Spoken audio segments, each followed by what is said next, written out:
One of the big questions when Deshaun Watson gets back on the field, is he going to be rusty? Dan Orlovsky, former quarterback and analyst for ESPN from the Pat McAfee Show, talked about what he expects to see from Deshaun Watson when he's back on the field.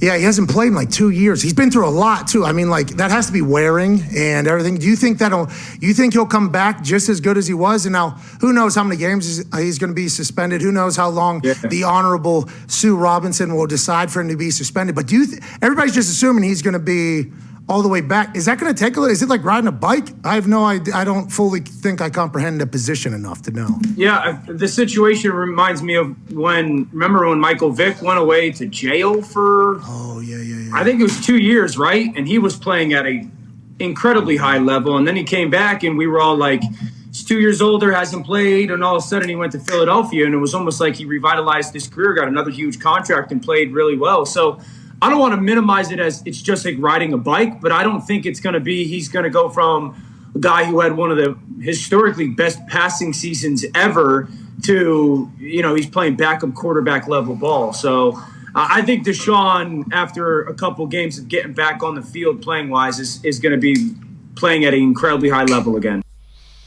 And with that, let's welcome in G. Bush, host of 92.3 The Fans, The Barber Shop, as well as co-host of the Ultimate Cleveland Sports Show. G. Bush, I tend to agree with him, and a lot of people forget just how young Deshaun Watson is as well.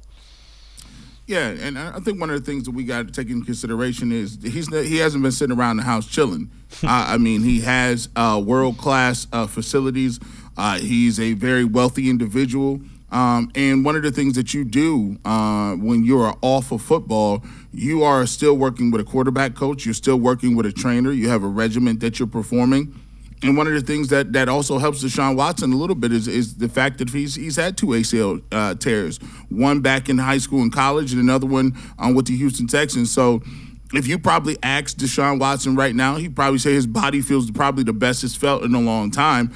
And as a quarterback, one of the things that you can always do, unlike other positions like lineman and offensive lineman, you can't really ratchet it up and kind of simulate that type of speed and physicality if you are a linebacker or maybe a guy like an offensive or defensive lineman.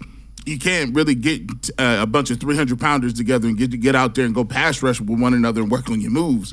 It doesn't work like that, man. So, but you can. You see guys go 7-on-7 all the time. Now, you can't simulate the speed.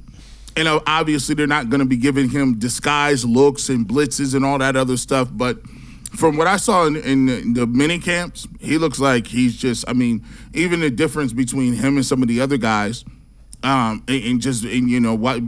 Baker and being able to watch some of the other guys, it's just night and day. He's a bigger athlete, stronger, faster athlete, really good arm. I just think that it'll take a little bit of time to get up to the game speed because you can't ramp it up and you can't simulate that. But in terms of what he's going to be physically and what he's going to be able to do, I think it's going to be 1 or 2 games that he'll be right back to where he needs to be. Yeah, I would agree with you.